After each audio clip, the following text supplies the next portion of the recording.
YouTube channel, and in succession to the videos what I have been taking up nowadays in general surgery and general medicine. So this is a very important question what I will be discussing for you, for the students who are in the MBBS or in the BDS exams.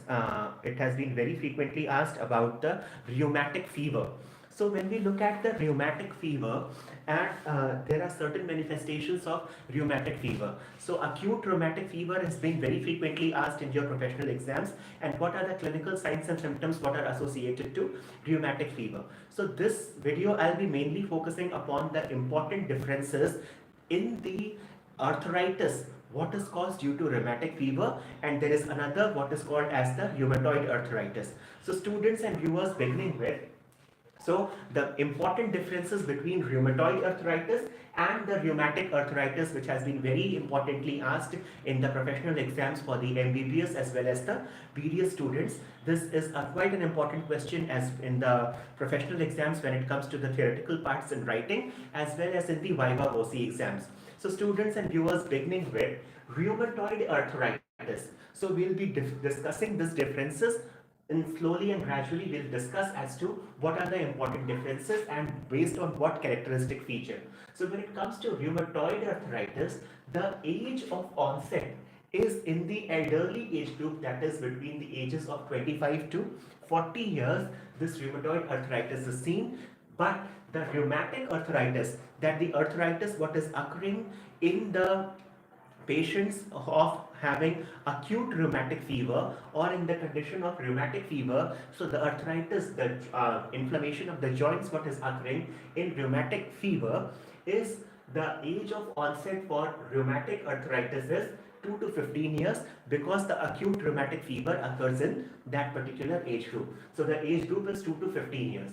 Now when we look at the causative factor, so you must be very well aware that the causative factor for this rheumatoid arthritis, it is an autoimmune condition. So rheumatoid arthritis, it is an autoimmune condition where the body cannot distinguish between the self and the foreign antigens. So it considers its own body cells to be as an antigen, so it responds accordingly. So such a situation, it is called as an autoimmune condition. So the causative factor for rheumatoid arthritis is it is an autoimmune, it is caused due to an autoimmune condition, whereas the condition of rheumatic arthritis, it is caused due to a post-streptococcal pharyngeal infection. The post-streptococcal pharyngitis, what is caused by the bacteria Streptococcus hemolyticans. So the causative agent for rheumatic arthritis is Streptococcus hemolyticans. Now when we look at the onset of this rheumatoid arthritis, the onset is insidious, means it is very slowly and gradually the period takes, the arthritis is going to occur in a very slow onset. The onset of the arthritis is very slow and it is occurring slowly, very slowly it progresses and it affects the joints more severely. So the onset of rheumatoid arthritis is very insidious or slowly progressing. But in case of rheumatic arthritis, in case of rheumatic fever, the arthritis what is there, the onset is very rapid. Now the next important point of differentiation is the number of joints involved. So the number of joints involved in rheumatoid arthritis, this is multiple joints are involved, whereas in the condition of rheumatic arthritis, multiple joints are involved but not migratory. So this is very, very important. In rheumatoid arthritis, what do we see is that the number of joints what are involved is multiple, but that inflammation is going to migrate to other joints as well.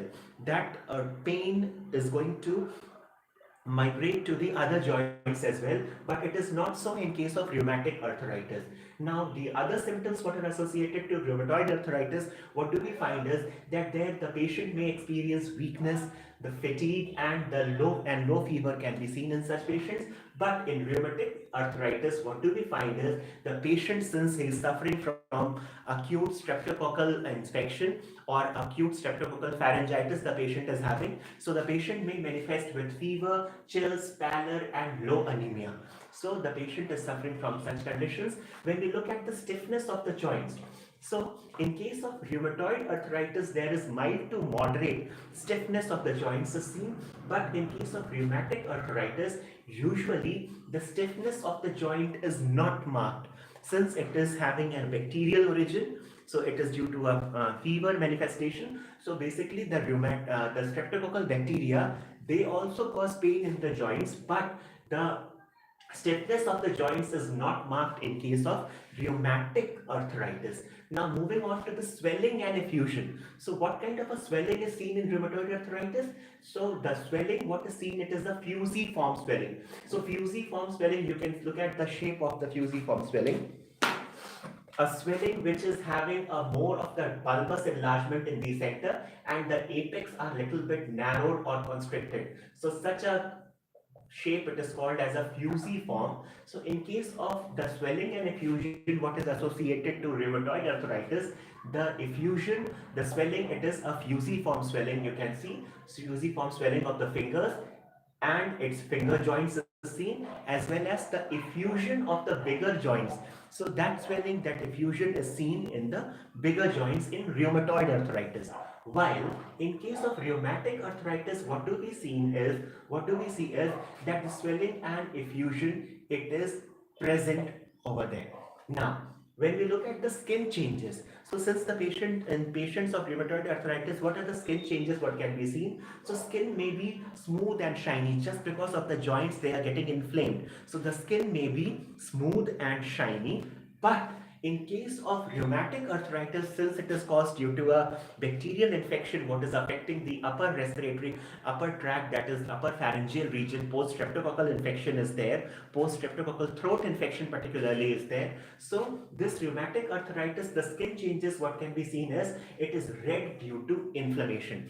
Now the next criteria, the next characteristic feature, it is the muscle atrophy. So in case of rheumatoid arthritis, there is marked muscle atrophy is seen in the later stage. So muscles get atrophied in the later stage of rheumatoid arthritis, but in case of rheumatic arthritis, there is this muscle atrophy is absent.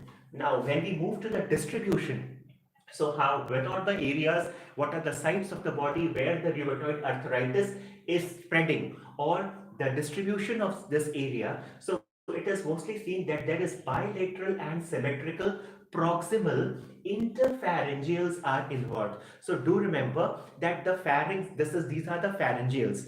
So what do we see is that you must be knowing that carpals, metacarpals and phalanges. So phalanges are these joints of the fingers. So what in rheumatoid arthritis, the interpharyngeals, that between the pharyngeal joints, the bones what are present is bilateral and symmetrical proximal interpharyngeals are involved. So these interpharyngeals are involved, that too proximal sides of the interpharyngeals, which is close to the midline. So these proximal sides of the interpharyngeals are involved, and there is symmetrical bilateral involvement of the interpharyngeals are seen in rheumatoid arthritis. But in conditions of rheumatic arthritis, what do we find is that multiple migratory flipping involvement of elbows, wrists, knees and ankles is involved. So knees and ankles, all these things are involved in case of rheumatic arthritis. And the deformities what can be associated to rheumatoid arthritis is, it is flexion deformity, ulnar deviation of the hands, and later on fibrous or bony ankylosis. So in rheumatoid arthritis, later on it can progress to a fibrous ankylosis can be seen, where the fibers are formed between the joints, or even a bony ankylosis or bony adhesion between the joints can be seen as a form of a deformity. But in case of rheumatic arthritis, such a deformity is absent. So students and viewers, this was a very short discussion where I have simplified and tried my level best to give you the important differences, whether it comes in the Viva OC. Most of the students get confused whether the examiner is asking about the rheumatoid arthritis or the rheumatic arthritis. So you shouldn't be confused. If it is asking rheumatic arthritis, you have to answer the symptoms what are associated to acute rheumatic fever, and In the symptoms of acute rheumatic fever, one of the joint pain, what is seen, it is called as the rheumatic arthritis. But rheumatoid arthritis is entirely a different entity, and it needs to be understood that whether the examiner, whether in the question paper it is asking you about the rheumatoid arthritis or the rheumatic arthritis. So students and viewers, this was a very short discussion between the differences of rheumatoid arthritis and rheumatic arthritis. If you still have any queries or comments, you are most welcome to comment me in the comment section. And students and viewers who are new to my channel, who haven't subscribed, subscribe. If you like this video, give this video a thumbs up and share amongst your friends.